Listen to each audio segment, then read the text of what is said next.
முக்கிய செய்திகள். தொண்டு நிறுவனத்திற்கு நிலம் ஒதுக்கிய விவகாரத்தில் மத்திய அமைச்சருக்கு சிக்கல். பதவி விலக வேண்டும் என கம்யூனிஸ்ட் பாஜக வலியுறுத்தல்.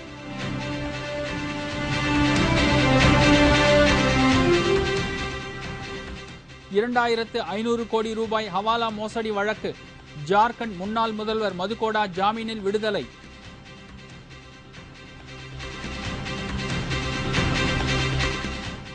ஐந்து மாநில சட்டசபை தேர்தலில் படுதோல்வி அடைந்தது ஏன்? உத்தரப்பிரதேச காங்கிரஸ் நிர்வாகிகளுடன் ராகுல் காந்தி ஆலோசனை.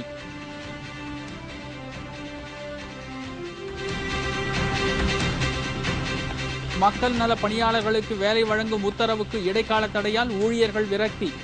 தற்கொலை செய்து கொண்டு மேலும் ஒரு ஊழியர் பலி.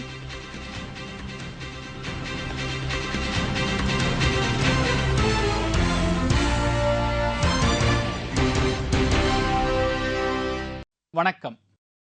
விரிவான செய்திகள். தொண்டு நிறுவனத்திற்கு நிலம் ஒதுக்கீடு செய்ததில் மத்திய அறிவியல் மேம்பாட்டுத்துறை அமைச்சர் விலாஸ் ராவ் தேஷ்முக் ஊழல் முறைகேடு செய்துள்ளதாக மத்திய கணக்கு தணிக்கை குழு தெரிவித்துள்ளது. இதனால் அவருக்கு சிக்கல் ஏற்பட்டுள்ளது. மகாராஷ்டிர மாநில முன்னாள் முதலமைச்சரும் தற்போதைய மத்திய விஞ்ஞான வளர்ச்சித்துறை அமைச்சருமான விலாஸ் ராவ் தேஷ்முக்கும் அவரின் கீழ் பணியாற்றிய மாநில அமைச்சர்களும் அதிகார துஷ்பிரயோகம் செய்து நில ஒதுக்கீட்டில் முறைகேடுகள் செய்துள்ளதாக கணக்கு தணிக்கை கட்டுப்பாட்டு அதிகாரி குற்றம் சாட்டியுள்ளார். அதன்படி மும்பையில் உள்ள போரி வழி பகுதியில் 23,740 சதுர மீட்டர் பரப்பளவு உள்ள பகுதியை கல்லூரிகள் நடத்துவதற்காக கையகப்படுத்தி உள்ளதாகவும் பாலிவுட் திரைப்பட தயாரிப்பாளர் சுபாஷ் காய் என்பவருக்கு 20 ஏக்கர் நிலம் கொடுத்துள்ளதாகவும் தெரிய வருகிறது. ஆதர்ஷ் குடியிருப்பு கட்டுவதிலும் முறைகேடுகள் நடந்துள்ளதாகவும் அறிக்கையில் குற்றம் சாட்டப்பட்டுள்ளது. இது தொடர்பாக செய்தியாளர்களை சந்தித்த இந்திய கம்யூனிஸ்ட் கட்சியின் தேசிய செயலாளர் டி ராஜா ஊழல் முறைகேட்டில் சம்பந்தப்பட்ட மத்திய அமைச்சர் உள்ளிட்டவர்கள் மீது கடும் நடவடிக்கை எடுக்கப்பட வேண்டும் என்று குறிப்பிட்டார். மேலும் இந்த வழக்கை சிபிஐக்கு உட்படுத்த வேண்டும் என்றும் அவர் கேட்டுக் கொண்டுள்ளார். Definitely, the issue was raised in Parliament also. In fact, there was a demand at one point of time. There also should be one joint parliamentary committee to go into the Adarsh housing scam. But now CAG report has indicted some former chief ministers for allotting flats or lands in such a way. It is all serious matter, and the CBI and the investigative agencies must take serious note of all these reports and pursue the matter effectively, and nobody should be allowed to go scot-free. இதனிடையே ஊழல் முறைகேட்டில் சிக்கியுள்ள விலாஸ் ராவ் தேஷ்முக் மத்திய அமைச்சர் பதவியிலிருந்து விலக வேண்டும் என்று பாஜக வலியுறுத்தியுள்ளது. और ये घोटालों की आदर्श सरकार बनती जा रही है. ऐसे हालात में मैं मानता हूं कि महाराष्ट्र में जो कुछ हुआ है और उसके बाद पुनरावृत्ति हो रही है, उसकी बड़े स्तर पर जांच होनी चाहिए और जो भी दोषी हो कितने भी बड़े स्तर पर उसके खिलाफ कार्रवाई की जानी चाहिए. ராணுவ புரட்சிக்காக டெல்லியில் வீரர்கள் குவிக்கப்பட்டதாக வெளியான செய்திகள் முட்டாள்தனமானது என்று ராணுவ தலைமை தளபதி வி.கே. சிங் கூறியுள்ளார். காத்மாண்டுவில் நடைபெறும் 3 நாட்கள் இயற்கை பேரிடர் நிர்வாகம் மற்றும் மனிதாபமான உதவிகள் தொடர்பான கருத்தரங்கில் கலந்து கொள்வதற்காக வி.கே. சிங் நேபாளம் சென்றுள்ளார். அங்கு இந்திய ராணுவ தளபதி வி.கே. சிங் நேபாள அதிபர் ராம்பரன் யாதவை இன்று சந்தித்து பேசினார். இரு நாடுகளின் அமைதி மற்றும் நலனை வளர்க்கும் விதமாக இந்த சந்திப்பு நடந்ததாக கூறப்படுகிறது. அவருடன் நேபாளத்திற்கான இந்திய தூதர் ஜெயந்த் பிரசாத்தும் கலந்து கொண்டார். அதன் பின்னர் டெல்லியில் புரட்சி ஏற்படுத்துவதற்காக ராணுவம் குவிக்கப்பட்டதாக நாளிதழில் வெளியான தகவல் குறித்து செய்தியாளர்கள் கேள்வி கேட்டதற்கு இது முட்டாள்தனமான பேச்சு என்றும் இதை தவிர சொல்வதற்கு வேறு ஒன்றும் இல்லை என்று கோபமாக பதிலளித்துள்ளார். மேலும் இதுபோன்ற தவறான தகவல் வெளியிடுபவர்கள் மீது நடவடிக்கை எடுக்கப்பட வேண்டும் என்றும் அவர் வலியுறுத்தினார். ஜார்க்கண்ட் மாநில முன்னாள் முதல்வர் மதுகோடாவிற்கு ஹவாலா வழக்கில் இருந்து அந்த மாநில உயர்நீதிமன்றம் ஜாமீன் வழங்கியுள்ளது. கடந்த 2009 ஆண்டு நவம்பர் 30 முதல் சிறையில் இருந்த மதுகோடாவிற்கு 2 ஆண்டுகளுக்கு பிறகு ஜாமீன் கிடைத்துள்ளது. ஜார்க்கண்ட் மாநில உயர்நீதிமன்ற நீதிபதி மிஸ்ரா இந்த உத்தரவை பிறப்பித்துள்ளார். 2006 ஆண்டு முதல் 2008 ஆண்டு வரை 23 மாதங்கள் முதல்வராக இருந்த மதுகோடா பல நிறுவனங்களில் முறையான ஆவணமின்றி முதலீடு செய்ததாகவும் 2500 கோடி அந்நிய செலாவணி மோசடியில் ஈடுபட்டதாகவும் வருமான வரித்துறை மற்றும் அமலாக்க பிரிவினர் வழக்கு பதிவு செய்திருந்தனர். அந்த வழக்கின் அடிப்படையில் 2009 ஆண்டு மதுகோடா கைது செய்யப்பட்டு சிறையில் அடைக்கப்பட்டுள்ளார். இந்த நிலையில் தற்போது அவருக்கு ஜாமீன் வழங்கப்பட்டுள்ளதால் நாளை விடுதலையாகலாம் என எதிர்பார்க்கப்படுகிறது. இந்த தீர்ப்பு தமக்கு மகிழ்ச்சி அளிப்பதாக மதுகோடாவின் மனைவி கீதா கோடா தெரிவித்துள்ளார். देखिए, न्यायालय पे हमेशा से भरोसा था, आज भी है और आगे भी रहेगा। और आज का जो भी फैसला आया है, मैं उस पे माननीय न्यायालय का के ऊपर विश्वास और आभार व्यक्त करती हूँ। உத்தரப்பிரதேச மாநில சட்டசபை தேர்தலில் படுதோல்வி அடைந்தது குறித்து அந்த மாநில காங்கிரஸ் நிர்வாகிகளுடன் ராகுல் காந்தி இன்று ஆலோசனை நடத்தினார். உத்தரப்பிரதேசத்தில் கடந்த மாதம் நடந்த சட்டசபை தேர்தலில் முலாயம் சிங் யாதவின் சமாஜ்வாடி கட்சி வெற்றி பெற்று ஆட்சியை பிடித்துள்ளது. உத்தரப்பிரதேச சட்டசபை தேர்தலில் கணிசமான வெற்றியை பெற வேண்டும் என்ற லட்சியத்தில் காங்கிரஸ் தலைவர் சோனியா, ராகுல், பிரியங்கா தீவிர பிரச்சாரம் செய்தனர். குறிப்பாக காங்கிரஸ் பொதுச் செயலாளர் ராகுல் காந்தி 3 மாதம் உத்தரப்பிரதேசத்தில் முகாமிட்டு கிராமம் கிராமமாக சென்று தீவிர பிரச்சாரத்தில் ஈடுபட்டார். ஆனால் தேர்தலில் காங்கிரஸ் படுதோல்வியையே தழுவியது. மொத்தமுள்ள 403 இடங்களில் காங்கிரஸ் கட்சிக்கு வெறும் 23 இடங்களே கிடைத்தது. சில கட்சிகளுடன் கூட்டணி வைத்திருந்ததால் தான் இந்த அளவுக்காவது காங்கிரசுக்கு இடம் கிடைத்ததாக கூறப்பட்டது. இந்த நிலையில் தோல்விக்கான காரணத்தை ஆய்வு செய்ய உத்தரப்பிரதேசத்தைச் சேர்ந்த எம்பிக்கள், எம்எல்ஏக்களுக்கு ராகுல் காந்தி அழைப்பு விடுத்திருந்தார். அவர்களுடன் ராகுல் காந்தி இன்று ஆலோசனை நடத்தினார். राहुल जी ने जिस तरह से प्रयास किया है उसका नतीजा खराब नहीं है। हम लोग फिर मेहनत करेंगे और अगली बार पार्लियामेंट में हम सब लोग जीत के आएंगे. கடத்தப்பட்ட சட்டமன்ற உறுப்பினர் ஜினா ஹிகாகாவை விடுவிக்க விதித்த கெடுவை மாவோயிஸ்டுகள் வரும் 7ஆம் தேதி வரை நீட்டித்து உள்ளனர்.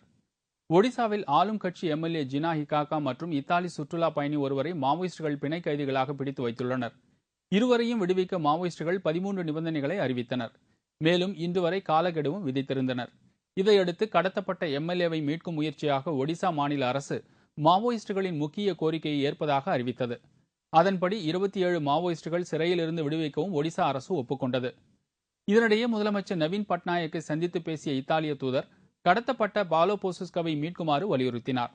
இதைத் தொடர்ந்து சிறையில் இருந்து விடுவிக்கப்படுபவர்களின் பெயர்களை முதலமைச்சர் நவீன் பட்நாயக் இன்று அறிவித்தார். அதன்படி சசிமுலியா ஆதிவாசி சங்கத்தை சேர்ந்த 15 பேரும் 8 மாவோயிஸ்டுகளின் பெயர்களையும் அவர் வெளியிட்டார். மாவோயிஸ்ட் இயக்கத்தில் முக்கியமான சிலரை முதலில் அனுப்ப உள்ளதாக தெரிவித்த அவர், அரசின் நடவடிக்கையை புரிந்து கொண்டு மாவோயிஸ்டுகளும் கடத்தப்பட்ட இருவரையும் பத்திரமாக விடுவிப்பார்கள் என்று நம்புவதாகவும் தெரிவித்தார். இதனிடையே மற்ற 12 கோரிக்கைகளையும் நிறைவேற்ற வேண்டும் என்று மாவோயிஸ்டுகள் கோரிக்கை விடுத்துள்ளனர். மேலும் கடத்தப்பட்ட சட்டமன்ற உறுப்பினர் ஜினா ஹிகாகாவை விடுவிக்க விதித்த கெடுவை மாவோயிஸ்டுகள் வரும் 7ஆம் தேதி வரை நீட்டித்து உள்ளனர்.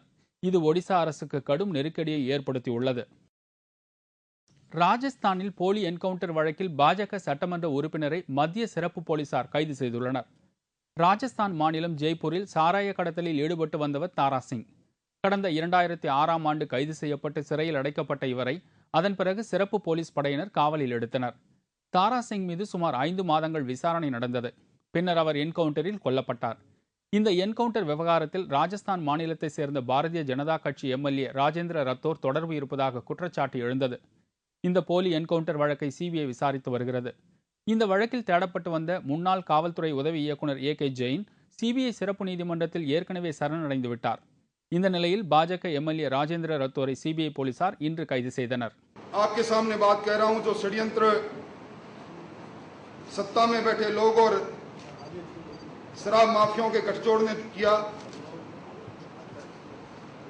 परंतु मुझे विश्वास है, इस देश की न्यायपालिका पर भी विश्वास है और जिस व्यक्ति के साथ पार्टी रूपी इतना बड़ा परिवार खड़ा हो, वो हर संघर्ष में, हर कष्ट के अंदर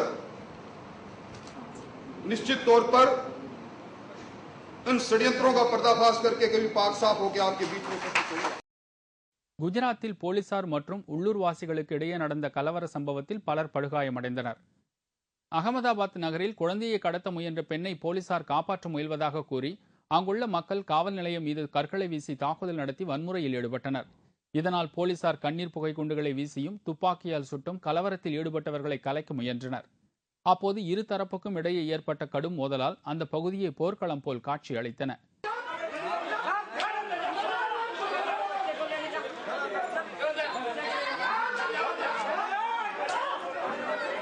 இந்த கலவர சம்பவத்தில் பொதுமக்கள் மற்றும் போலீசார் பலர் படுகாயமடைந்தனர்.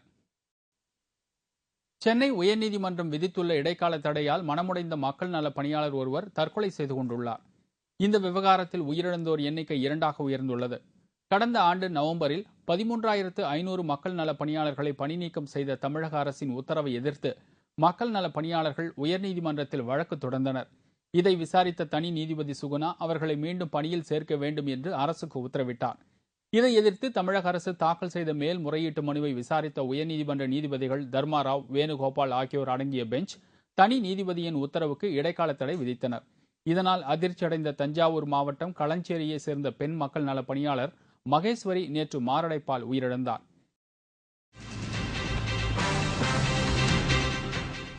மதுராந்தகம் அருகே அரசு பேருந்து பள்ளத்தில் கவிழ்ந்து விபத்தில் 20 பேர் காயம். தூங்கிக் கொண்டே பேருந்தை ஓட்டியதால் நேர்ந்த விபரீதம்.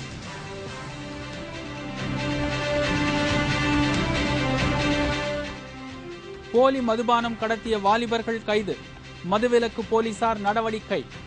மற்றும் பல செய்திகள் விளம்பர இடைவேளைக்கு பிறகு.